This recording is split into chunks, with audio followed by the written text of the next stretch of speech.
Bata pa lang si Firien ay alam na ng kanyang mga magulang na wala itong interest sa business. Sa ugali pa lamang kasi ng dalagang si Firien ay alam na nila agad na iba ang gusto nito. Firien Sandoval, isang sikat na gitarista. Yun kasi ang nakahiligan niya mula pagkabata. Mula naman noon ay sinuportahan na lang ng mga magulang ni Firien ang kagustuhan ng anak. Tiwala din kasi ang mga ito kay Firien na balang araw ay makahihiligan din ng dalaga ang business. Matigas ang ulo at madalas gumala ang dalaga. Ni hindi din ito madalas na manatili sa kanilang bahay. Ngunit alam naman ng mga magulang niya na kaya na nito ang kanyang sarili, lalo na ngayon na nasa edad na ito. Firien, anak, uwi ka muna sa bahay. Birthday ng daddy mo ngayon. Napangiti si Firien dahil sa sinabi ng kanyang ina. Katawagan niya kasi ito sa cellphone niya. Mommy, baka kasi hindi ako makapunta. Magpo-perform kasi kami sa isang party eh. Matamlay na sabi ni Firien sa kanyang ina na si Paloma Valdez Sandoval. Natawa naman sa kanyang sarili si Firien. Hayaan mo, Mommy. I'll do my best to make it up to you and Daddy. Sorry talaga, Ma. Kung hindi lang talaga kami busy mamaya eh. Malungkot na sabi ni Firien sa kanyang ina na alam niyang malungkot na din ngayon dahil sa narinig. Promise, Mommy. Susubukan ko po makapunta dyan mamaya. I love you. I'll hang up na po.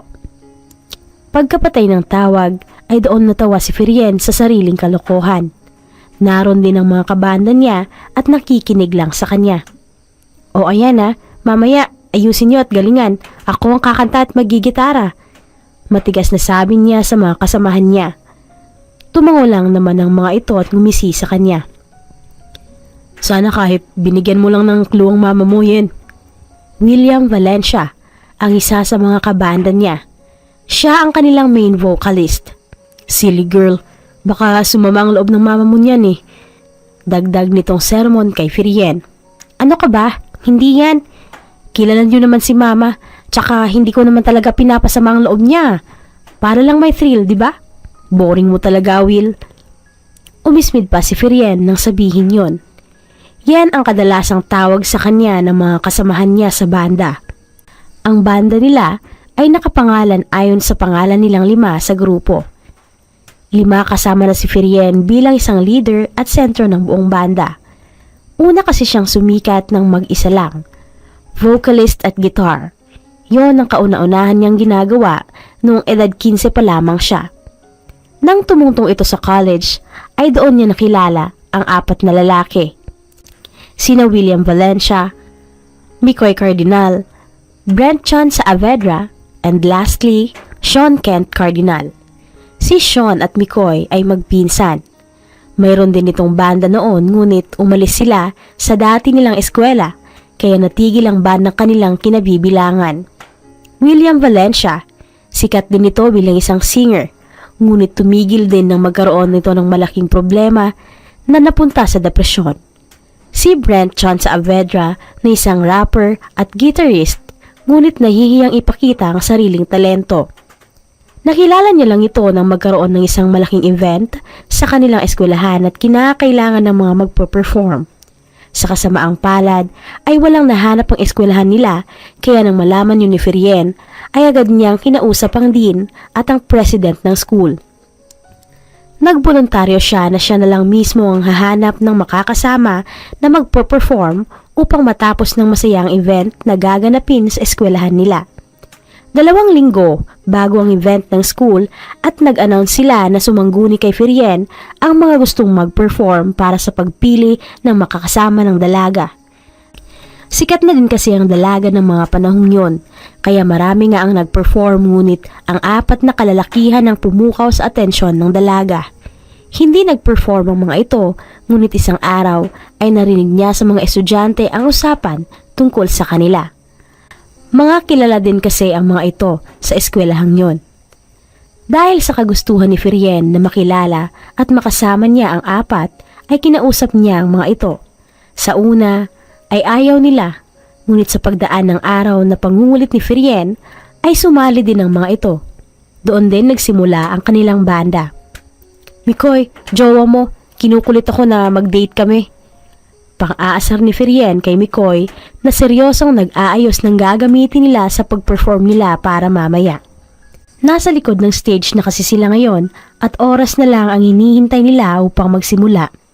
That little brat, subukan mong patulan ng girlfriend ko yan. Aagawin ko sa iyo si Nikki. Balik na pang-aasar ng lalaki sa kanya. Natawa na lang si Ferien sa narinig. Si Nikki kasi ay ang rumored ka-date niya. Babae ito at kilala naman si Nikki bilang isang bisexual. Easy, kahit sa'yo na lang silang dalawa, Koy. Natatawang pagsuko ni Ferien sa lalaki. 10 minutes everyone! Get ready, Alferos! Alferos Band? Yan ang pangalan ng kanilang banda. Matapos sabihin yun ni Ferien, ay agad na nagsilabasan ng mga kasamahan niya upang pumunta sa stage dahil tinawag na ang kanilang banda. Huminga siya ng malalim bago malawak ng umiti at lumabas patungo sa stage. Pagkaapak pa lamang nila sa stage ay sigawan agad ang kanilang narinig. Mga taong sumusuporta sa kanilang banda at ang karamihan naman ay ang mga kamag-anakan niya. Agad silang pumuwesto. Sina Mikoy at Sean na nakaupo sa pang double drum kits. Si Brent na hawak na ngayon ng bass guitar. At si William bilang partner niya sa pagkanta habang nakaupo sa gilid kaharap ang keyboard. Siya naman ay may hawak na gitara. Nakapwesto sa gitna, nakaupo at may kaharap na stand mic. First and foremost, just wanna greet my father a happy birthday. Surprise, Dad! Ang kantang tutugtugin namin ay ginawa months ago.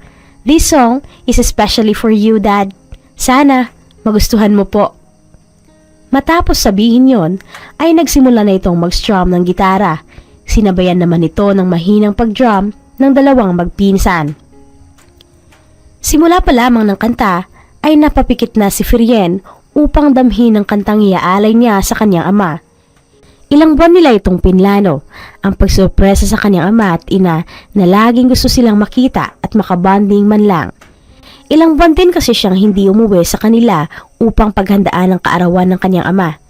Ayaw man itong tiisin ng mga magulang, ngunit kinailangan para sa espesyal na araw na ito. Ang performance na sinasabi niya sa kanyang ina ay ito. Wala kasing ideya ang mga magulang niya na meron palang bandang magpe-perform sa kaarawan ng ama niya. Sa pagtatapos ng kanta, ay kita niya ang munting pagtulo ng mga luha ng kanyang mga magulang. Hindi dahil sa malungkot sila, kung hindi dahil sa tuwa. Alam niyang nasurpresa ang mga ito at hindi inakalang darating siya ngayong gabi kasama ang mga kabanda niya. Happy birthday, Daddy! I love you! Ngumiti siya, kasabay ng sabay-sabay na palakpakan at hiyawan sa paligid. Tuwang-tuwa din naman ang apat dahil sa nasaksihan. Anak, Ferien, akala ko talaga ay hindi ka makakarating. Ang lungkot kanina ng daddy mo, pero nang makita kanya ngayon na kumakanta ay tuwang-tuwa siya. Nakaupo na sila ngayon sa iisang table kasama ang mga magulang niya at ang apat na lalaki. Kilala ng mga magulang niya ang mga ito at madalas din nilang nakakasama ang mga ito. Malapit silang lahat sa mga magulang ni Ferien, kaya maging sila ay masaya dahil sa sorpresang inalay nila sa kaarawan ng pinakamamahal na lalaki ni Ferien. Tita, alam mo bang tinatawanan ka lang po kanina nitong si Yen? Natatawa ang panunuyan ni William kay Ferien. Abat alam mo bang naiiyak na ako kanina tapos tinatawanan mo lang ako? Pabirong galit ko nung sabi ng ina niya. Mama, prank lang yun. Tsaka sila din naman Tawang-tawa nga sila dahil sa naiisip nilang reaksyon yung dalawa ni Daddy. Nakangising balik na pang-aasar niya sa apat dahil sa tumatawa ang mga ito. Sabay-sabay naman na natahimik ang apat at siya naman ang ngumisi ngayon. Asar pa, kala nyo naman mananalo kayo sa akin Nakangiting asar niya bago tapikin sa balikat si Brent na ngayon ay nakabusangot na ang muka. Ay ma, pa, nga po pala, gusto po naming magpaalam ng maaga sa inyo. May pupuntahan kasi kaming malalaking event sa Camarines Sur. Sayang naman kasi yun kung hindi po kami pumunta. Kapag kwan ay pag-iiba sa usapan ni Ferien. Nagkatinginan naman ang mag-asawa sa paalam niyang yun. Huwag kayong mag-alala ma. Itong mga bodyguards kong to, hindi ako pababayaan. Besides, kasama namin ang mga kasintahan nila. Diba, Alferos? Tinaas-taas pa ni Ferien ang kilay niya sa apat na lalaki. Hindi naman makapaniwalang nakatingin sa kanya ang mga ito. Iisa lang naman kasi ang may girlfriend sa kanila at si Mikoy yon. O siya, papayagan namin kayo pero mag-iingat kayo ron ha. Boys, ingatan nyo itong bunso nyo. Kahit tigas pa naman ang ulo, baka kung ano na naman ang kalokohang gagawin. Seryosong paalala ng ama ni Ferien sa mga lalaki. Randy Sandoval ang pangalan ng kanyang ama. Yes po, Papa. Si Brent na ang nagsalita. Ang tawag niya sa ama ni Ferien ay Papa, dahil sa ito din naman ang gusto ng mga magulang ng dalaga. Maging ang tatlo ay yon din minsan ang tawag sa mga magulang ni Ferien. Huminga muna ng malalim si Randy bago tumango at bahagyang ngumiti. Ferien, makinig ka sa mga ito. At kayo naman, kapag may nangyari o may ginawang hindi maganda si Ferien ay isumbong niyo agad sa akin. Maliwanag ba? Muling paalala ni Randy. We will, Tito. Tita. Seryosong sagot ni Sean. Makalipas ang gabing yon, ay kinabukasan din ay agad na nag-ayos ng gamit si Ferien. Nagpaiwan muna kasi ito sa kanilang bahay at napag-usapan na magkikita na lamang sila sa mismong lugar ng kanilang pupuntahan. Napagplanuhan na din nilang magsari-sariling sasakyan na lang. Yun din naman ang gusto ni Ferien. Anak, Ferien. Natigil sa pag-iimpake ng damit si Ferien nang marinig ang boses ng kanyang ina. Pinagbuksan niya ito ng pinto at bumungad sa kanyang nakangiti ngunit may lungkot na nakakubli. Ang laki mo na talaga, anak. Parang kailan lang ay buhat-buhat ka pa namin ng daddy mo. Parang kailan lang ay sa bisig ko pa ikaw natutulog. Magaang sabi nito at marahang lumapit kay Ferien na ngayon ay umupo na sa kama upang ituloy ang pag-iimpake. Time flies so fast, anak, hindi ba? Tumigil si Ferien sa pag-aayos ng kanyang mga damit at tinitigan ng kanyang inang malamlamang mga mata na nakatingin sa kanya. Okay ka lang po ba, Mommy? I'm sorry. Alam ko pong ayaw niyo akong umalis. Mahinang sabi ni Ferien sa ina, saka ito hinawakan sa kamay. Ma, alam ko pong pansamantala lang lahat ng to. Alam ko pong darating ang araw na kakailanganin ako ng daddy ko sa kumpanya. Pero Mommy, hindi ba pwede ko naman munang ipagpatuloy ang pangarap kong to? Malungkot na tiningnan ni Ferien ang kanyang ina. Yeah, sweetie, we won't stop you, nor force you to follow us. Susuportahan ka namin ng daddy mo sa kung anong gusto mo. Alam naming alam mo ang mabuti at masama para sa'yo. Ferien, we'll wait till you made up your mind. Mahal ka namin ng daddy mo. Ngumiti si Ferien dahil sa sinabi ng kanyang ina. Niyakap niya ito at pinasalamatan. Mahal ni Ferien ang bandang itinayo nila. Pero dahil nag-iisang anak lang siya, ay wala siyang magawa kung hindi ang harapin ang mga susunod na pwedeng mangyari. Nasa edad na din ang mga magulang niya. Anumang oras ay alam niyang kakailanganin na din niyang palitan ng kanyang ama sa pamamalakad ng kanilang kumpanya. Nag-stop muna ako somewhere, Sean. Wait for me there. Tamad na sabi ni Ferien sa katawagan niya sa telepono.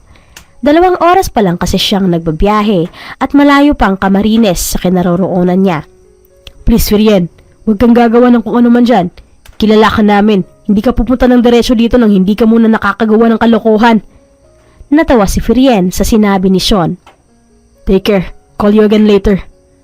Pagkapatay ng tawag, ay saka natawa si Ferien sa kanyang sarili. Kanina pa kasi siya nakastop sa isang restaurant at may tinatanaw na babae. Kawawang Mikoy, ang babaeng mahal niya ay may kasamang ibang lalaki. Nanunuyang bulong ni Ferien sa sarili. Titig na titig siya sa dalagang masayang nakikipagharutan sa isang lalaki na mukhang foreigner.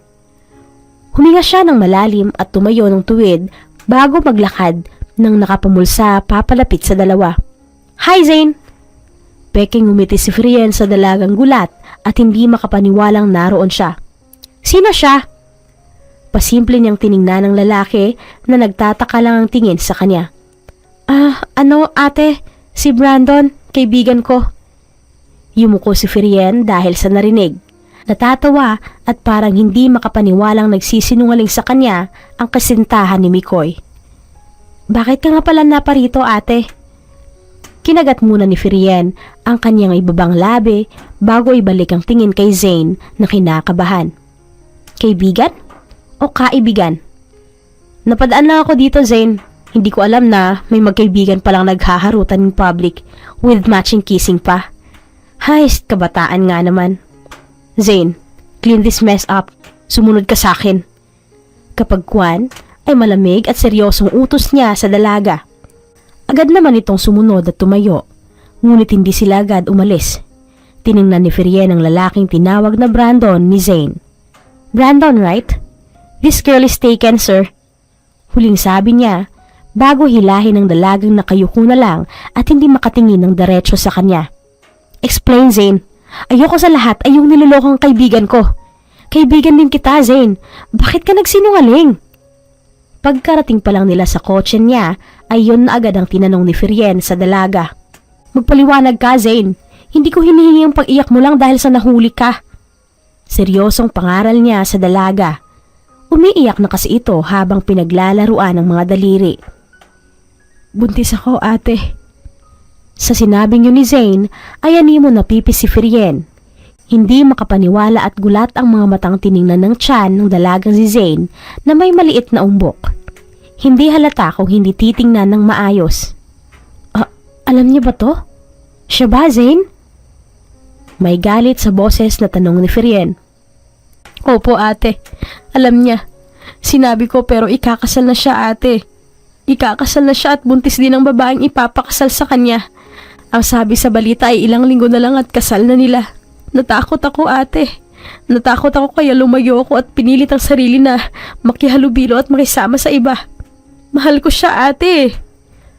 Nanginginig na paliwanag nito sa kanya. Sumama ka sa akin.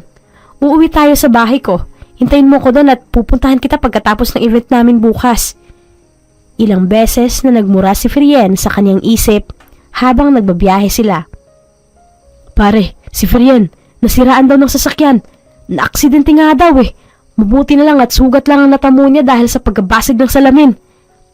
Pare-parehong naguluhan ang tatlong lalaki sa sinabing yun ni Brent. Mabuti pang tawagan na lang natin si Yen. Ikaw naman, Sean. Call your friend here na mekaniko ng sasakyan. Baka malapit lang siya kay Firien. Seryosong utos ni William bago tinawagan si Firien sa telepono. Bumusangot naman si Brent at nagdadabog na sinundan si Sean. Sa kabilang banda, problemado at hindi mapakali si Firien sa kaba. Kasama kasi niya si Zane nang sumalpok sila sa isang malaking puno. Bigla na lamang kasing pumutok ang gulong ng sasakyan niya at biglang nawalan ng preno. Kaya imbes na sa isang malaking truck sila sasalpok, ay mas pinili ni Firien na sa isang malaking puno na lang. Ligtas naman si Zane, ngunit kinakabahan pa din siya sa lagay nito. Siya naman ay may sugat lang sa balikat dahil sa pagkabasag ng salamin at pagtalsik ng bubog sa kanyang braso. Ganon din si Zane, ngunit mas marami ang natamong sugat ni Firien. Walang masyadong dumadaang sasakyan sa daan na yon, kaya agad na lang niyang tinawagan si Brent nang makababa sila. Okay ka lang ba talaga, Zane? I'm sorry, hindi ko talaga alam na magkakagano ng sasakyan ko. Isang oras pa ang biyahe patungong Camarines kaya tinawagan ko na sina Brent. Hindi pa din mapakaling sabi niya. Ilang minuto pang lumipas ay may isang lalaking nakamotor ang dumating. Wala itong helmet kaya kitang-kita nila ang mukha ng lalaki. May kaunting dumi ito sa gilid ng mukha ngunit hindi may tatangging gwapo din ito. Pagkababa ng lalaki ay seryoso lang na tumingin ito sa banda nila. Kasabay naman yon ay tumunog ang cellphone ni Firien. Arcangel Galeria, siya ang tutulong sa iyo sa sasakyan mo. Sumama ka sa kanya, Yen. Susundin ka namin sa talyer niya. Bungad agad ng kabilang linya, pagkasagot pa lamang niya ng tawag. Hindi pa alam ng mga kalalakihan na kasama niya si Zane. William, huwag mo tong sasabihin kay Dad, please. Pakiusap niya.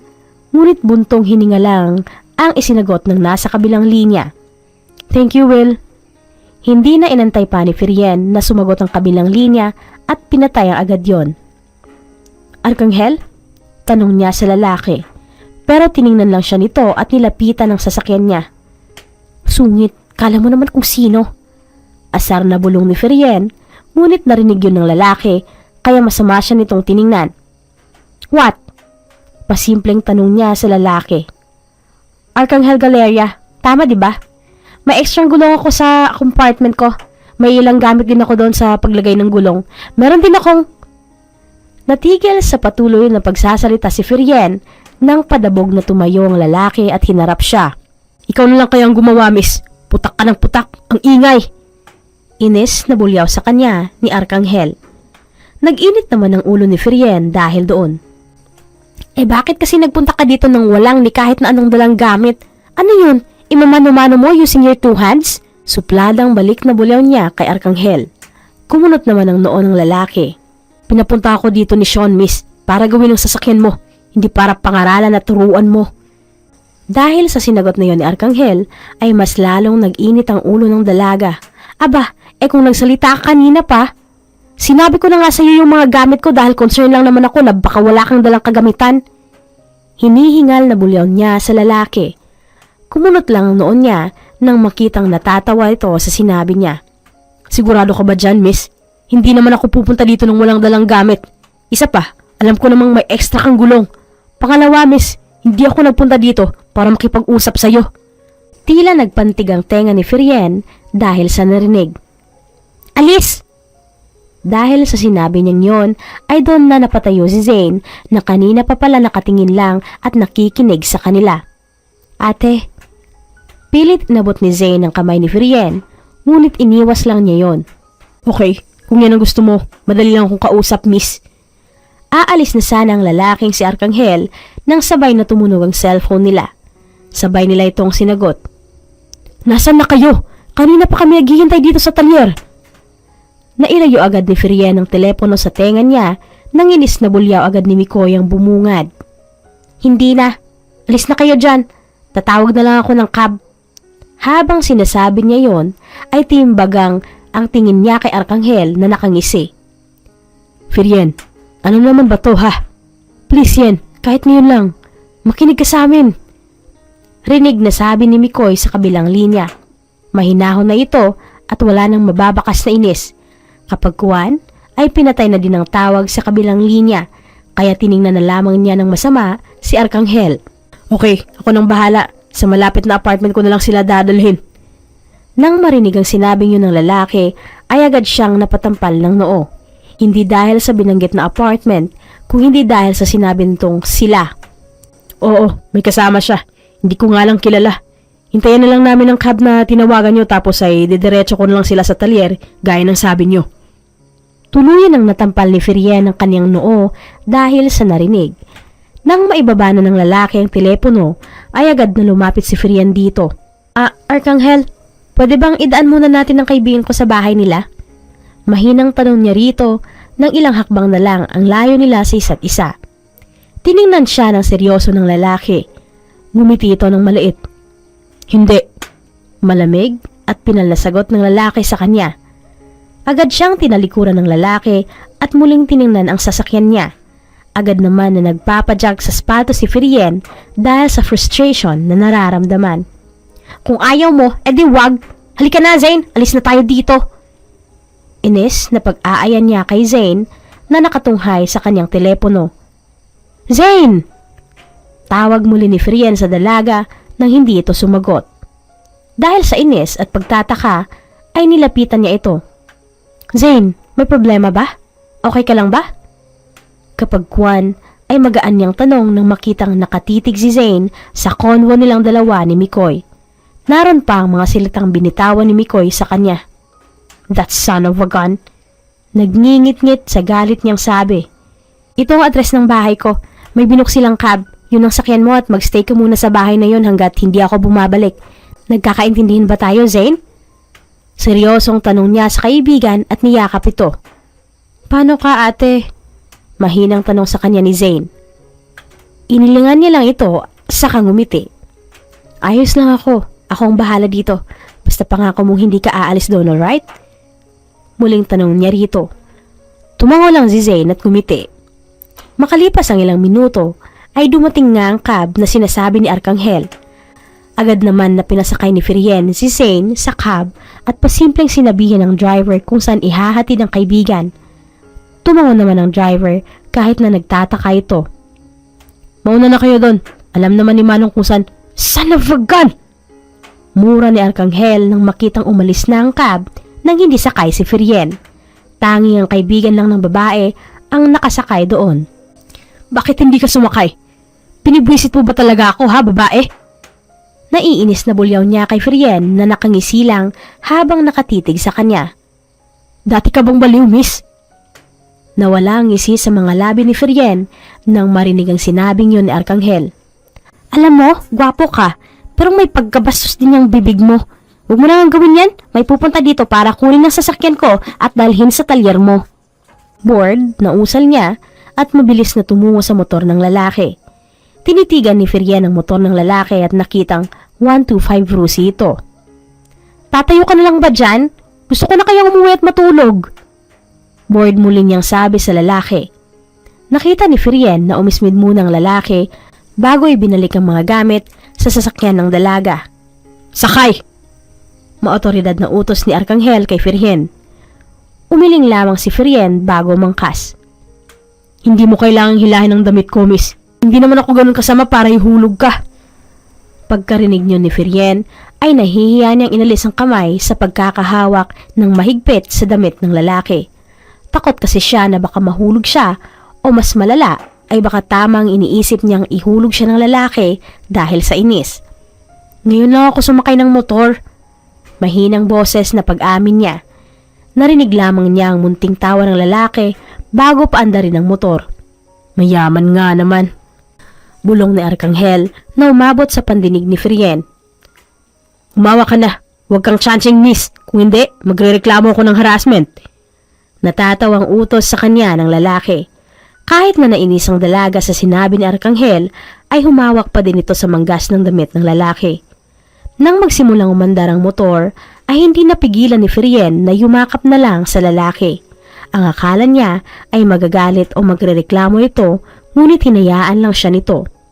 Kalahating oras lang ang naging biyahe nila patungong talyer ng lalaking si Arkanghel.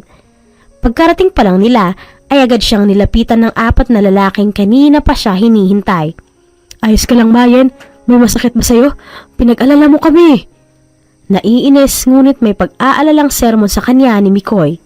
Agad naman siyang niyakap ng lalaki. Ang 4 ay para na niyang kapatid, by heart. Lahat sila ay tinuturing siyang nakababatang kapatid kahit na siyang pinuno ng kanilang banda. Sabi ko naman sa'yo, dapat sumabay ka na lang sa amin o kaya sa sasakyan ko. Hindi naman yun malaking problema sa amin yan. Si Sean nakalmado pero basa nila ang pag-aalala sa mukha nito. Come here yan, gamutin natin ang sugat mo. Brent, kunin mo yung medicine kit ko sa kotse ko. Si William naman na kanina ay kausap si Arkanghel. Tumango lang si Brent sa utos ni William, saka nagmadaling kunin ang inutos nito sa kanya. William, yung kotseng regalo nyo. Sira na at hindi ako sigurado kung magagawa pa yun. Naiiyak na sabi niya kay William nang makalapit siya sa kinauupuan ng lalaki. I don't care about the car yan. We don't care. Ang mahalaga, ligtas ka at walang masakit sa'yo. Tumango siya sa sinabi ni William. Ang kotse kasing ginamit niya ay galing pa sa 4. Ito ang kauna-unahang regalo sa kanya ng 4, kaya masakit sa kanya na nasira ito at hindi pa sigurado kung maaayos pa. By the way, who's with you? Yung sinasabi ni Arkanghel na kasama mo. Natigil sa pagtatanong si William nang biglang sinuntok ni Firien si Mikoy.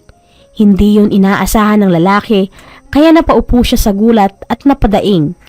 Mabigat kasi ang mga kamay ng dalaga at alam nilang lahat yon. Naalala ko nga pala yung promise ko kay Zane. I'm sorry, Mikoy. Kasalanan mo din naman. Ngayon, bahala kang maghanap kay Zane. Naiinis na bulyaw niya kay Mikoy na hawak-hawak pa din ang sinuntok niya. Nakakunot noon na mabilis na tumayo si Mikoy nang marinig ang sinabi ni Firien. What do you mean? Nasaan si Zane? Nagtatakang tanong niya kay Firien. Umiling lang si Firien bago ginisihan ng lalaking si Mikoy. Nakatingin lamang sa kanilang 3 kasama na si Arkanghel. Mga nagtataka kung bakit niya sinuntok ang lalaki. Hinahanap mo siya ngayon?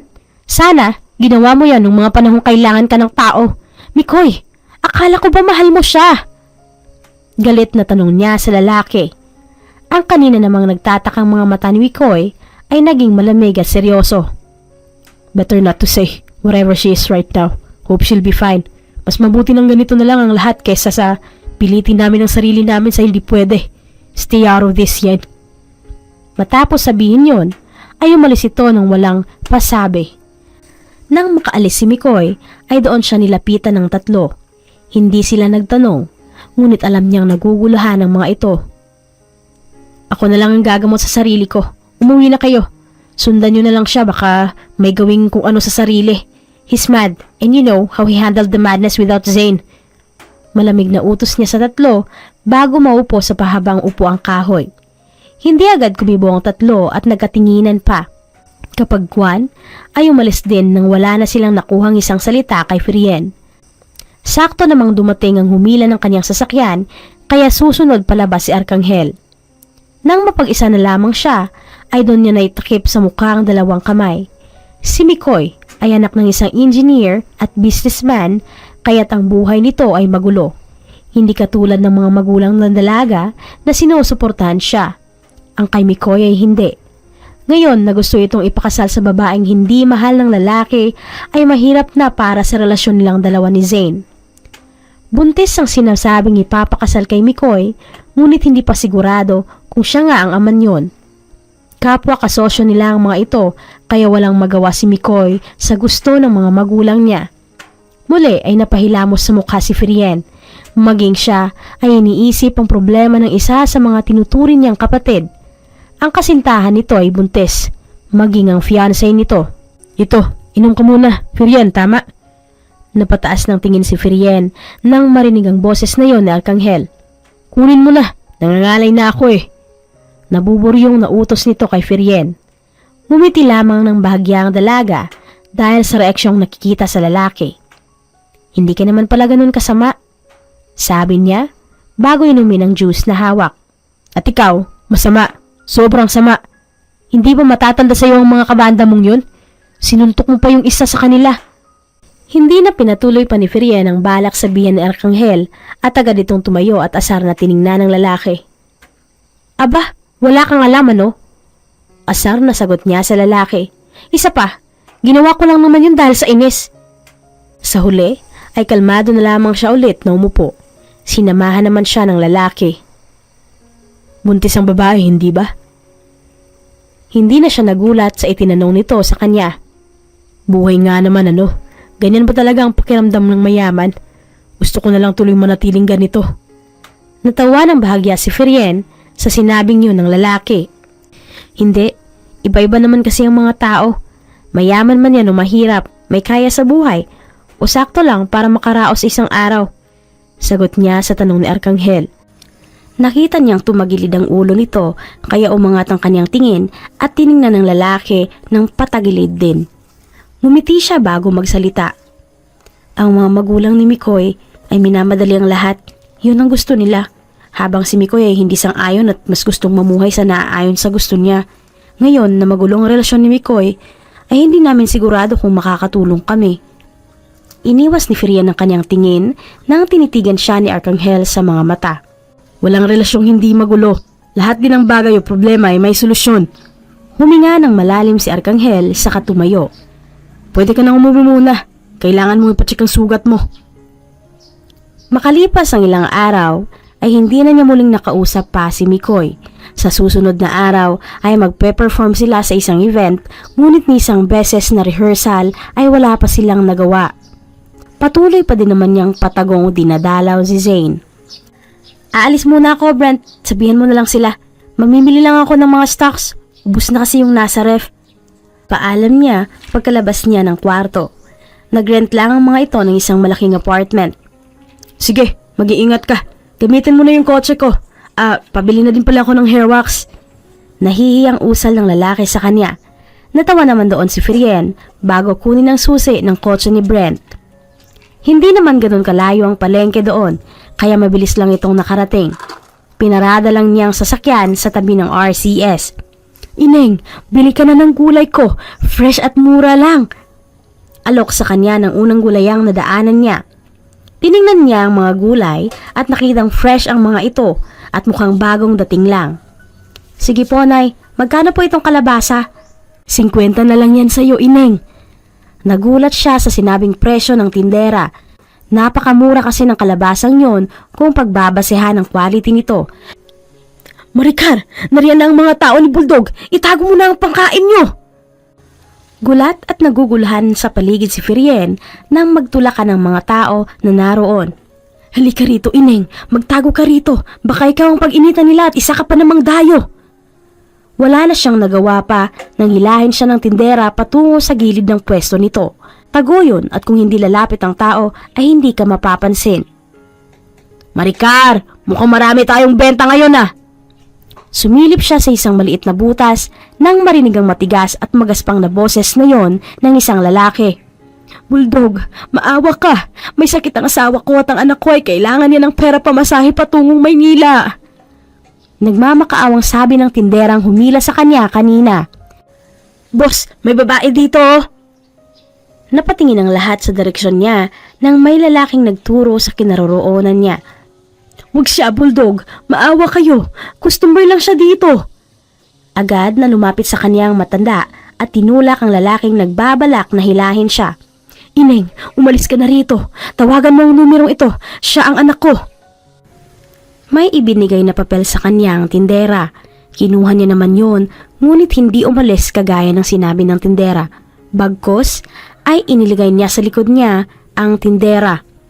Bulldog, don't you know that what you're doing is not right?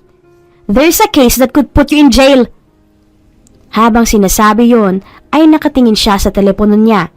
Inilagay nito ang numero ng anak ng tindera at tinawagan yon.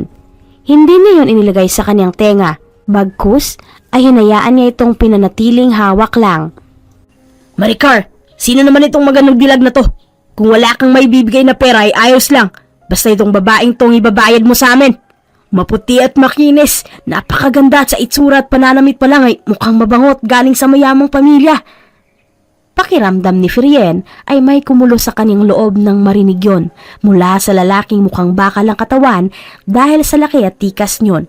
Ganun pa man ay parang natakot pa siya at nandiri sa lalaki. Magbibigay na lang ako ng pera, Bulldog. Wag lang ang inosenteng babaeng to. Maawa ka. Hayaan mo na lang siyang umuwi. Pakiusap muli ng tinderang si Maricar. Nabigla si Firien nang hilahin siya ng lalaki ng pwersahan sa kamay. Nasaktan siya dahil doon, ngunit hindi siya nagpatinag. Ang baho! Nahiusal niya nang mailapit siya ng lalaki sa kanya. Ilang dangkal na lang ay magkakalapit ng kanilang katawan, ngunit hindi niya yon pinayagan at agad na sinampalang lalaki. Tumabingi naman ang ulo nito, ngunit hindi siya binitawan. Bitiwan mo ako, pangit! Bulyaw ni Firien sa mismong mukha ng lalaki. Inaasar niya lang ito upang mas lalo itong magalit. Magugustuhan mo din naman ang amoy ko, ganda. Mamaya, papaligayahin kita. Sisiguraduhin kong hindi mo makakalimutan na nakilala mo ko. Natawa siya sa imahinasyong sinabi ng lalaki. Bago siya nagsalita, ay tiningnan niya ang cellphone niya. Hindi pa din namatay ang tawag na pinagtatakan niya. Dahil sa inis at halo-halong emosyon, ay binitawan niya ang kanyang cellphone dahilan upang bumagsak ito sa semento at mabasag. Hinila siyang muli ng lalaki at akmang hahalikan siya nito. Agad niya itong sinampal ng nakasarang mga kamao. Magkabilaan ang ginawa nito gamit ang dalawang kamay. Nakita naman niyang dumugo ang gilid ng labi nito, ngunit ngumisi pa din ang lalaki at tumawa ng malakas. Yan ang gusto ko! Palaban! Agad siyang nilapitan ng lalaki, kaya agad din siyang bumuelo at umikot sabay sipa nito sa mismong mukha ng lalaki.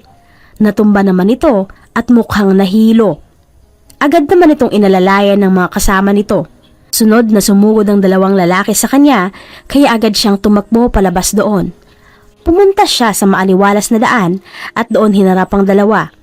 Kasunod ang iilan pa kasama ng boss ng mga ito. Mga inutil, nanakit kayo ng isang babaeng katulad ko? Sigaw niya sa mga ito at agad na bumuelo nang sumugod sa kanyang dalawa. Ngunit bago pa man siya masipa ng isa sa kanila ay may humila na sa kanyang kamay. Idinala siya nito sa likod niya at ito ang sumugod sa mga lalaki. Arkanghel? Bulong na usal niya sa pangalan ng lalaki. Nanlaki ang mga mata niya nang makitang may hawak na patalim si Bulldog. Arkanghel, ilag! Sigaw niya kay Arkanghel at mabilis na tumakbo. Nang makalapit siya kay Bulldog ay agad niya itong sinakyan sa likod at sinakal. Nagpumiglas naman ang lalaki at nabitawan ang hawak na patalim. Akmang hihilahin siya ng lalaking si Bulldog, ngunit inunahan na niya ito. Hinigpitan nito ang pagkakasakal sa lalaki, kaya napaluhod ito sa sakit. Ayan, sige, masarap, diba? Yan ang gusto mo, diba? Ang yakapin ako at maamoy. Mabango ba ako? Parang nanay na sermon niya sa lalaking pilit na inaalis ang pagkakapingot ni Firien sa tenga nito. Masakit! Tama na! Hindi na ako uulit! Aalis na kami dito at hindi na gugulin si Aling Maricar! Ayan, dapat kasi kanina mo pa yan sinabi. Masakit ba?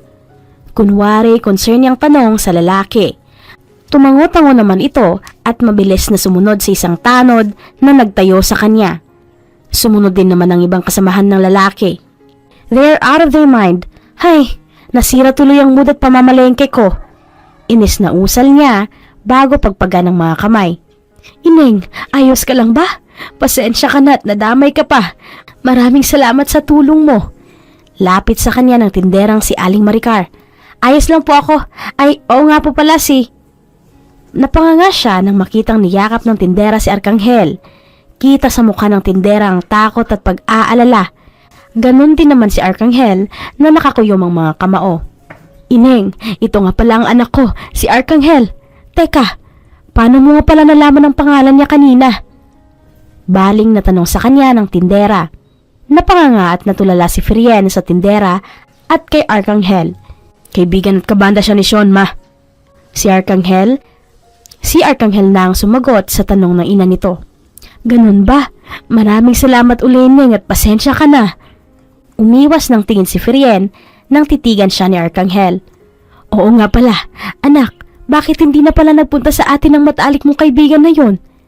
Hindi na nito hinintay pa ang sagot ni Arkanghel sa kanyang ina at agad na siyang tumalikod upang umalis doon. Sa tingin niya ay kailangan na niyang umalis. Napagdesisyonan niyang hindi muna mamamalengke at pupunta na lamang kay Zane. Sa kabilang banda naman ay hindi napansin ng mag-ina ang pag-alis ni Firien kung hindi pa tiningnan ni Arkanghel ang kinaroroonan nito kanina. Nasaktan ang kamay niya, iho.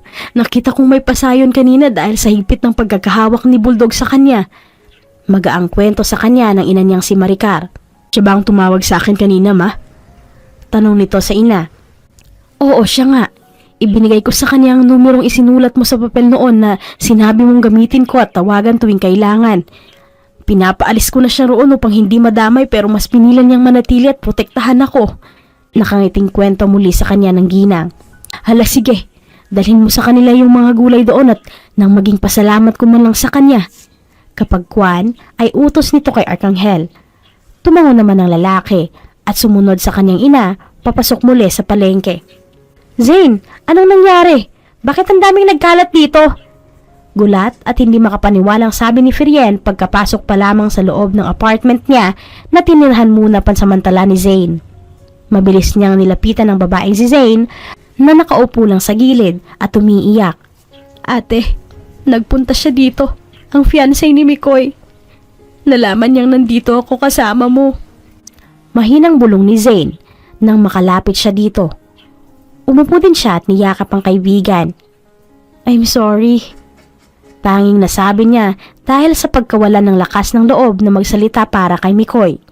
Ilang araw nang hindi niya nasasabi ang mga nangyayari kay Mikoy. Maging siya ay parang napipi na din dahil sa takot na baka mas lalong magalit sa kanya ang kinakapatid. Gusto niyang ipalaglag ko ang anak namin ni Mikoy. Gusto niyang umalis na ako dito at wag nang magpakita pa, ate. Natatakot ako. Gusto kong lumayo pero kahapon, pinuntahan ako dito ni Mikoy. Napatingin si Firien kay Zane dahil sa sinabi nito. Gusto niyang magtanan kami at manatiling nakatago. Gusto niyang iwan ang pamilya niya para sa akin. Kaso ate, hindi pwede. Mali eh. Alam ko naman ang kondisyon ng ama ni Mikoy. At kapag inilayo ko siya sa kanila, ay baka mas lalo lang nila akong kamuhian. Kwento nito na mas ikinagulo ng isip ni Firien. Natatakot din siya sa mga desisyong pumapasok sa isip ni Mikoy. Kilala niya ito bilang isang lalaking walang pake sa kung anong bagay o nakapaligid sa kanya basta makuha lang ang gusto. Ate, ang sabi ng kaibigan ko, may dala daw siyang tiket patungong probinsya namin. Mamayang gabi, aalis kami. Aalis ako. Please ate, wag mong sabihin kay Mikoy kung saan ako magtutungo. Ayokong masira ang pangarap at ang pamilya ni Mikoy dahil sa akin. Sa amin. Hindi man sigurado si Firien sa magiging sagot, ngunit tumango pa din siya at muli niyakap si Zane. Mahal niya pareho ang dalawa, kaya't nahihirapan siya sa sitwasyon nila. Zane, dalhin mo to. Ibang pangalan ang nakalagay dyan, pero ako pa din ang nakaregister. Sa akin yan, may lamang pera na sasakto para sa isang buwan mo. Pero pangako, magpapadala ako sa iyo ng pera at mga kakailanganin ninyo ni baby. Mag-iingat ka, Zane, ha? Susubukan ko kayong tulungan ni Mikoy. Please take care of the baby. Matapos ang usapan nilang yon, ay nilinis ni Firien ang buong apartment at ibinenta yon kahit labag sa kanyang kalooban dahil sa maraming memories na naroon sa bahay niyang yon. Ibinigay din niya ang perang nakuha niya sa pagbenta ng apartment na yon. Pagkatapos ay inihatid niya ang kaibigang si Zane sa bus terminal. 2 linggo ang lumipas at naging tahimik ang buong apartment nila. Natapos na din ang event na pinagpe-perform nila. Patuloy pa din ang racket nilang yon. Si Firien naman ay palaging nagpupunta sa talyer ni Arkanghel.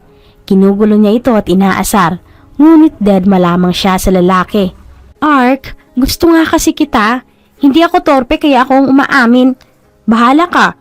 Ilang linggo na lang kami dito at aalis na kami. Sagutin mo na ako. Promise, hindi kita sasaktan. Nakangiting pangungumbinsi ni Firien kay Arkanghel na busy sa pagkalikot sa isang sasakyan. Mula na nagkita sila sa palengking yon at magpunta si Arkanghel sa apartment nila na may dalang gulay, ay hindi na niya ito tinigilan pa. Tama ng laro mo, Firien. Hindi na nakakatuwa. Ayos pang ilang araw na pangungulit mo pero ngayon, sobra ng limitasyon. Umuwi ka na sa inyo. Kababaeng tao ay magsasalita ng ganyan. Seryosong sermon ni Arkanghel kay Firien na nakasunod sa kanyang likod. Hindi naman to laro ah. Sinabi ko bang laro lang? Gusto nga kita eh. Madali lang ang kumaata sa isang tao, Ark. Please? Kumurap-kurap pa ito ng paulit-ulit at hinilang kamay ni Arkanghel. Marumi yon, ngunit hindi na pinansin pa ni Firien. Totoo, Ark. Ask my brothers. Alam nilang nagsasabi ako ng totoo. Kung hindi man, then punish me. Gawin mo kong alalay. Kapag kuwan, ay seryosong sabi niya sa lalaki. Nakakunot lang ang noo ni Arkanghel at nakatitig kay Firien. Firien, Arkanghel, sansingin na kayo dyan? Nasaglit lang kami na hindi kayo nakikita eh. Nagliligawan na agad kayo. Sulpot na singit ni Sean sa dalawa. Agad naman na nakaramdam ng pag-iinit ng buong mukha si Firien. Si Arkanghel naman ay tumawa lang ng mahina. Nanliligaw ang bunso niyo, Sean. Paano ba yan? Pag pinatulan ko to ay magiging bayaw niyo ko. Natatawang kwento ni Arkanghel kay Sean. Agad naman na tumingin si Firien kay Sean. Can we talk for a bit, pare? Yan, nasa labas si Brent. Hinihintay ka. Agad naman na nakuha ni Firien ang pahiwatig na yun ni Sean sa kanya. Umalis ang dalaga doon at naiwan ang dalawa. Papatulan mo ba kung sasabihin kong seryoso siya sa'yo? I don't want him to feel hurt. We want someone good for Yen. At alam namin na kung sino man ang matipuhan o makuhaan ng interes ni Yen, ay sigurado kaming yun ang sigurado siyang gusto niya at pasok sa standard niya. Hindi mataas o mababa ang standard ni Yen. If she sees someone like her dad, I swear, that guy is lucky. You're lucky, bro. Mahabang lintanya at paliwanag ni Sean kay Arkanghel. Hindi naman alam ni Arkanghel kung anong magiging reaksyon niya. Gulat ito at animoy parang naguluhan sa mga nalaman. Sa nalaman na seryoso ang dalagang yun sa kanya. Alam mo ang goal ko, Sean. Alam mo din na ayaw kong masali o masangkot sa mga business. Si Firien, mayaman at may kumpanya katulad ni Mikoy. Ako, wala. Katulad ni Zane. Paano kung matulad kami sa kanila? Hindi natin alam ang pwedeng mangyari sa hinaharap. Ayokong sumubok. Isa pa, ilang linggo pa lang kaming magkakilala. Tumango ito at tinapik ni Sean ang balikat ni Arkanghel dahil sa sinabi nito. Watch her, bro. She won't stop, lalo na ngayong nabibilang ng araw na nandito kami sa Camarines. Gusto kanyang isama sa Maynila, kaya kanya kinukulit. Gusto kanya. Matapos sabihin yun ni Sean, ay agad na itong umalis. Naiwan namang mag-isa at tulala si Arkanghel dahil sa mga hindi inaasahang marinig. Isang sikat, mayaman at tagapagmana ng pamilyang Sandoval na si Firien ay may gusto sa isang Arkanghel Galleria. Mahirap at isang mekaniko sa isang maliit na talyer. Wala pa sa kalingkingan ng yaman ni Firien ang meron si Arkanghel. Yon ang nasa isip niya. Ngunit pareho nga ba yun ng kay Firien? Hello ma'am, kumusta po? Sagot ni Firien sa video call ng ina niya. Ma, bakit ka umiiyak? May nangyari ba? Si Daddy! Sunod-sunod na tanong ni Firien sa ina nang makitang umiiyak ito at hindi makapagsalita. Firien, anak, ang daddy mo kasi na ospital. Noong nakaraang linggo pa, 3 araw magmula nang umalis kayo. Yung kasosyo kasi ng daddy mo tinakas ang kalahati sa mga malalaking investment ng kumpanya natin. Pigil ang galit at hinanakit sa boses ng ina ni Firien habang kinukwento yon. Si daddy po, kumusta siya? Seryosong tanong ni Firien. Hindi pinapahalatang nagalit ito at nasasaktan sa mga narinig. Maayos na siya, pero bawal pa siyang ma-stress sa kumpanya. Anak, kailangan ka ng daddy mo ngayon. Ang mga kasosyo niya ay pinagsasamantalahan ng pagkawala niya sa kumpanya. Kumuyom ang kamao ni Firien sa narinig mula sa ina. Kulang 1 buwan pa lang siyang nawala sa kanila ay nagkaganon na ang lahat. Babalik po ako bukas, ma. May tatapusin lang po ako. Babiyahe ako agad bukas din. Hintayin niyo po ako. Pagkababa ng tawag ay sa kanya naibuhos ang kanina pa niyang pinipigilang galit. Matagal nang may interes ang mga kasosyo ng daddy niya sa kumpanya nila, lalo na sa mga investments. Ngunit dahil naroon siya para tulungan ng daddy niya ay hindi magtatagumpay ang mga ito. Ngayon naman na nawala siya ng halos 1 buwan lang ay pinagsasamantalahan na agad ng mga ito ang kumpanya nila. I heard about what happened to Tito Dad. Sasama kami sa iyo yan. Kami nang bahala sa mga magnanakaw na yon.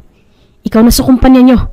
Alam na din ni Miko yung nangyari at sinusubukan din niyang itrap ang mastermind ng pagnakaw ng kalahati ng investments nyo. Bungad sa kanya ni William kinaumagahan. Pupunta muna ako sa talyer at aalis na tayo pagbalik ko. Nagbook na ako ng flight for us. 12 p.m. ang alis. Matigas na sabi niya dito habang tinatali ang buhok pataas. Nang matapos ay agad siyang umalis at dumiretso sa sasakyan ni William. Pagkarating niya sa talyer ay nakita niya si Arcangel na busy sa pagpapaandar ng nasirang kotse niya. Yun ang kotseng nasira at yun din ang kotseng dahilan kung bakit nagkita sila ni Arcangel. Ngumiti siya nang makitang problemado pa din ito. Malaki kasi ang nasira sa harapan ng kotse niya at nadamay din ang engine nito. Mahal din ang mga pyesa ng sasakyan dahil sa bagong labas lang yon nang mabili nila. Lumabas siya ng sasakyan at nakapamulsang pinuntahan si Arcangel. Tiningnan lang siya ng lalaki pagkatapos ay bumalik na sa pagpapaandar ng kotse. I like you, Arc. Nakangiting pag-amin muli niya. Ito naman kasi ang lagi niyang gawain mula nang maramdaman ni Firien na sobrang gaan ng loob niya sa lalaki. Pumunta ka na sa loob, may nakaluto ng umagahan doon. Walang lingong sabi sa kanya ng lalaki. Nasanay na ito sa ganon, dito na rin ito madalas kumakain. Sabay sila na mas ikinatutuwa ni Firien. Ngunit ngayon ay hindi pwede, may aayusin pa kasi siya at kailangan niyang bumalik agad pagkatapos. Hindi na, kumain na ako. Magsisinungaling niya sa lalaki. Tumingin naman sa kanya si Arcangel nang nakakunot ang noo. Animo ay hindi nagustuhan ang sinabing yon ng dalaga. Sinungaling, alam kong hindi mo matitiis ang mga niluluto ko. Kaya pumunta ka na doon at hinta. Hindi na ito pinatapos pa at agad na niyakap ang lalaki kahit na nakaupo ito sa driver's seat. Aalis na ako. Mag-iingat ka ha. Huwag ka munang maghahanap ng iba. Liligawan pa kita. Hindi ka na pwede sa iba dahil ako ang nauna, Art. Time is precious, sabi nila. Kaya nga ako laging nandito dahil alam kong malapit na ang pag-alis ko. I'm sure, matagal pa bago tayo ulit magkita. Unless you want to see me. Sabihin mo lang ako, pupuntahan kita, promise. Pagkasabi niya yon, ay bumitiw agad siya sa pagkakayakap sa lalaki. Here, take this. These are my gifts for you. Thank you for helping me and for letting me stay here even though I'm just stressing you always. Napausog si Firien nang biglang lumabas sa driver's seat si Arcangel at lumapit sa kanya. Aalis ka? Iiwan mo ko? May kaunting kirot na narinig si Firien sa boses na yon ni Arcangel. Bakit? Ayaw mo na sa akin? Nagbago na ba ang isip mo? Katulad ka din ba ng ibang mayaman na nagpunta dito para alukin ako maging syota nila? Sunod-sunod na tanong nito kay Firien. Hindi no, hindi ako tutulad sa kanila. Mananatili ang taong to kung ano at kung paano mo siya nakilala. Mananatili ako bilang ako, Arc. Never in my entire life na magbabago ako. Ngumiti lang si Ferien at hinawakan ng pisngi ng lalaki. Mataas lang ng isang dangkal si Arkanghel sa kanya kaya hindi siya nahirapang abutin ng mga labi nito. Hinalikan niya ang lalaki, ngunit simpleng dampi lang. Nakatitig sila sa isa't isa habang magkadikit pa din ang mga labi nila. Lumayo lang ito nang makaramdam siya ng hiya. Sorry. Aalis na ako. Mag-iingat ka palagi. Babalik ako pero matatagalan pa. Mabilis siyang umalis at sumakay sa kanyang kotse. Nakaramdam si Ferien ng kaunting kirot sa kanyang puso dahil labag sa kalooban niya ang pag-alis. Babalik ako, Art. Sana makabalik pa ako at kung magawa ko nga, sana meron pa. Usal niya sa sarili bago mabilis na pinaharurot ang sasakyan pabalik sa kanilang apartment. Parang kailan lang ay nasa Camarines pa sila. Siya na nangungulit kay Arkanghel na gumagawa ng sasakyan. Ang mukha nitong naiinis tuwing napipikon siya sa pang-aasar ng dalaga. Yun ang mga imaheng tumatatak sa isip ni Ferien mula nang umalis sila sa Camarines. Ni hindi na nito matext ang lalaki na mula nang umalis siya ay katext na niya. Ngunit nagbago ang lahat nang magsimula na siya bilang CEO ng kumpanya nila. Palagi okupado ang oras at wala nang pagkakataong tumawag o makibalita sa telepono. Halos sa opisina na din siya natutulog dahil sa sobrang dami ng natambak na trabaho para sa ama niya. Secretary Mikey, papasukin mo na si Mrs. Soriano. Pinilit niyang wag magboses pagod nang magsalita siya. 3 buwan na ang lumipas at patuloy pa din ang pagbagsak ng kumpanya nila dahil sa laki ng nawalang pera at investments. Unti-unti din naman na nababawi yon at nakabalik sa dati. Pero kahit ganon ay hindi pa din siya pwedeng makampante. Oh, Ferien, bakit ang haggard mo na? How about... Agad niya itong pinigil sa akmang sasabihin. Please, tita, not now. No one's gonna take over this position other than me. By the way, what brought you here, tita? I thought your son is in jail. Matama na tanong niya sa ginang. Tita niya ito sa side ng kanyang ina. Ngunit isa sila sa dahilan ng pagbagsak ng kumpanya nila. Ang anak nito ay sangkot sa pag-frame up sa isang malaking investment nila at ngayon na nahuli na ito ay siya naman ang gustong pumalit sa gawain ng anak. To confront you to something, honey, baka nakakalimutan mong isa ako sa mga investors ng kumpanya nyo. Natawa si Ferien sa sinabi ng ginang. Tita, iyon na ho ang investment nyo. Napirmahan ko na at ito may pasobra pa. Inilapag niya ang brown envelope sa harapan ng kanyang tita. Agad naman nanamutla ang ginang bago mabilis na kinuha ang envelope. Makakaalis na ho kayo, tita. Itinuro nito ang pinto ng opisina niya. Alam niyang pangit sa paningin ang senaryong ginagawa niya, ngunit sumobra na ang mga ito. Tandaan mo, Ferien, hindi ka magtatagumpay. Titigil ako pero madami ang nakaabang sa'yo, sa inyo. Galit na bitiw na salita nito bago mabilis na umalis. Agad naman na napahilamos sa mukha si Ferien.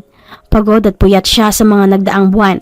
At ngayon na malapit nang matapos ang lahat, ay doon niya panaramdaman ng matinding pagod at sakit. Pare, may nakita na akong lugar na pwede nating tirahan dito sa Manila. Maliit pero mura lang ang bayad sa renta. Malapit pa sa palengke. Masiglang balita ng kaibigan ni Arkanghel sa kanya. Tumango lang ito at tinitigan ng karatulang nakapaskil sa isang malaking building. Ferien Sandoval.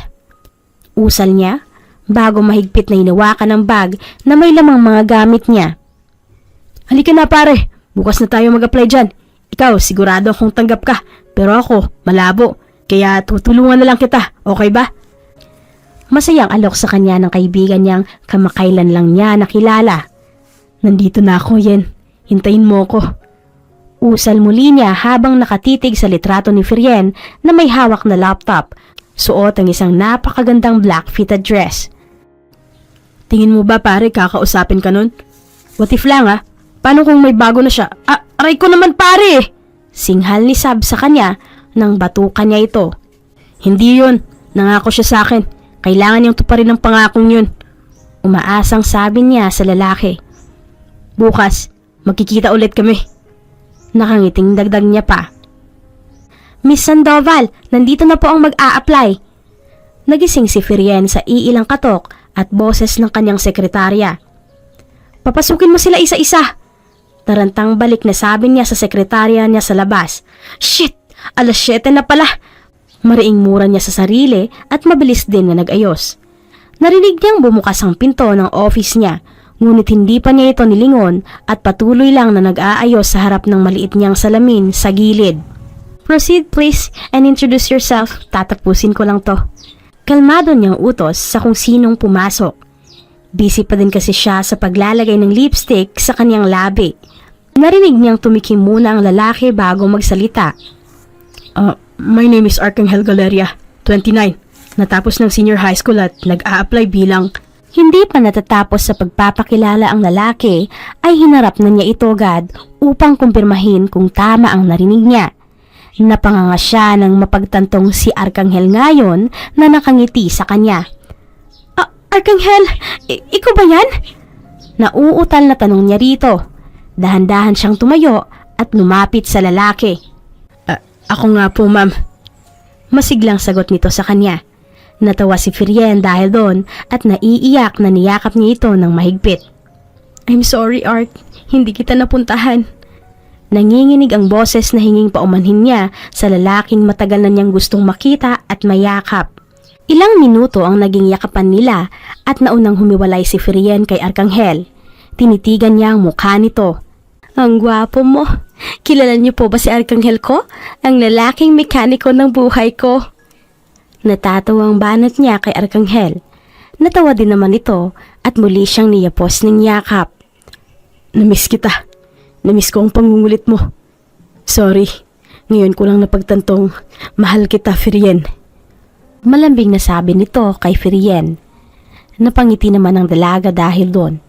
Ngunit naudlot lamang nang bumukas bigla ang pinto ng office niya at bumunga doon ang 4 na lalaking matagal niyang hindi nakabonding. Aba, nandito na pala ang lover boy natin, Sean. Thanks, Sean. Sa tingin ko hindi na pagod ang bunso natin. Nanunuyang bungad ni Brent sa kanila.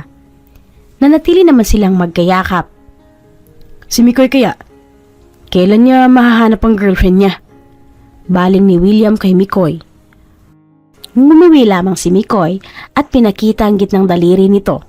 Tinawanan lamang siya ng mga kalalakihan. Oo nga pala yan. Pinadismiss muna namin ang mga nag-a-apply ngayon. Alam kasi naming nandito si Loverboy eh. Birong muli ni William sa kanila. Ano nga palang sunod mong plano, Arcangel? Kilala mo naman ang mga magulang na isang Firien Sandoval. Prinsesa nila ang mas mahalaga kaysa sa kung anuman. Seryosong tanong ni Sean kay Arcangel. Nakaupo na silang lahat ngayon sa mini sala ng kanyang office. E di kunin ang basbas nila. Nagulat si Firien sa narinig na yon mula kay Arcangel, kaya pinakatitigan niya ito kung seryoso bang lalaki sa sinasabi nito. Yun naman pala eh, basta sa amin ay ayos na. Good luck na lang sa'yo, bayaw ah. Nakangising biro ni Brent. Natawa naman silang lahat dahil doon. Nakakatakot nga naman ang kunin mismo ang basbas ng babaeng mahal mo sa kanyang mga mahal na magulang. Ngunit hindi inaasahan ni Firien na totohanin nga ni Arcangel ang pagkuha ng basbas sa mga magulang niya mismo. Kasama pa nito ang mga magulang ng lalaki na mas lalo niyang ikinagulat. Ramdam niya ang tuwa sa kanyang puso dahil seryoso nga ang lalaki sa kanya. Hindi ba? Sabi mo sa akin noon ay magkakaiba ang ugali ng mahihirap, mayaman o ang may kaya sa buhay. Ngayon, Firien, pwede mo bang sabihin sa akin ngayon kung ayos lang na ang lalaking makakasama mo sa buong buhay mo ay isang dukha at mekaniko sa isang maliit na talyer? Seryosong tanong sa kanya ng lalaki habang naglalakad sila papasok sa kanilang bahay. Narito na sila ngayon sa bahay mismo ng mga magulang ni Firien, kasama ang mga magulang ni Arcangel na abala sa paglibot ng tingin sa buong kapaligiran. Sobrang yaman mo. Malaki ang bahay at nakukuha ang lahat.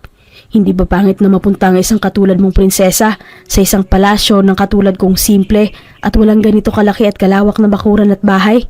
Muling tanong sa kanya ni Arcangel, ngunit nginitian niya lang ito at hinalikan sa pisngi. Hindi nasusukat ang pagmamahal sa estado ng buhay. Kung mahal mo, kahit ano pa siya, kahit gaano pa siya kahirap, kayaman, ay hindi yun masusukat ng basta-basta na lang. Ano bang mas mahalaga? Pagmamahal o pera? Ang pera, hindi mo masasabing kasama mo yan hanggang pagtanda. Hindi mo masasabing mapapasaya ka niyan sa buong buhay mo nang walang kasama o nagmamahal sa'yo dahil ang pera ay pansamantala lang. Ang pag-ibig na totoo ang siyang tunay na magpapasaya sa'yo sa anumang dagok ang kahaharapin mo. Nakangiting paliwanag niya kay Arkanghel na nakatitig lang ng malamlam sa kanyang mga mata. Mahal kita. Sa maliit na panahon na nakasama kita, naging totoo ka. At mas nagpapakatotoo ka ngayon. Kahit walang kasiguraduhan, ay sumubo ka pa din kasama ng iyong mga magulang. Hinawakan nito ang dalawang kamay ni Arkanghel at nginitian pa ito lalo. Maraming salamat. Pagkasabi niyo ni Arkanghel, ay niyakap siya nito ng mahigpit. Pasok na tayo? Aya nito sa lalaki. Tumango naman si Arkanghel at sumunod. Pagkapasok nila sa dining table, ay agad silang sinalubong ng 4 na kalalakihan. Nagkakatuwaan ang mga ito at wari mo ay inaasar na naman si Mikoy. Umupo lang sa kabilang side ng mesa ang mga magulang ni Arkanghel. Sumunod naman sila sa katabi nilang upuan. What's happening here? Is there a family reunion? Meeting or something that we don't know? Bungad na sabi ng ama ni Firien pagkapasok pa lang nilang mag-asawa. Sinanyasan naman ni Firien ng mga magulang na itigil na ang sinasabing pangpaprank sa 3 bisita. Kidding aside, my princess will be upset if I continue pranking you. So may I know what's your business here, madam and sir? And you, young man? Umupo silang dalawa sa pinakadulong bahagi ng lamesa na katabi ni Firien. Tumayo naman siya upang halikan sa pisngi ang mga ito. Kung mamarapatin niyo ho, ma'am, sir, gusto ko sanang diretsahin kayo sa gusto ko pong sabihin para sa anak ninyo. Panimula ni Arkanghel. Bumiti lamang ang ina ni Firien at tinanguan siya nito. Spill, young man. Utos nito kay Arkanghel. Ngumuwi na lamang si Firien sa pinapakitang emosyon ng ama niya. Hindi naman kasi ito madalas na ganito. Kaya ngayong ginamit niya ang seryosong emosyon ay alam niyang gusto niya ding malaman ang totoong pinapakay nila ni Arkanghel. Ama sa ama, sir. Ang ama ni Arkanghel ang nagsalita. Nakita naman ni Firien ang pagsilip ng ngiti sa mga labi ng 4 niyang kinakapatid. Sure, anong atin? Seryosong tanong ng ama ni Firien.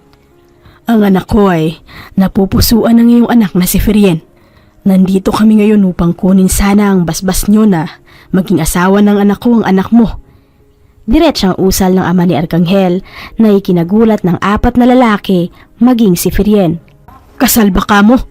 Maaari ko bang malaman kung gaano na ba sila katagal na magkarelasyon at bakit kasal agad? May puntong tanong ng ama ni Firien. Kayo ba? Anong masasabi niyo sa lalaking ito? Baling na tanong nito sa 4 na lalaki. Nakita naman niyang kinabahan ang 3 sa kanila. Tanging si Sean lang ang nanatiling kalmado.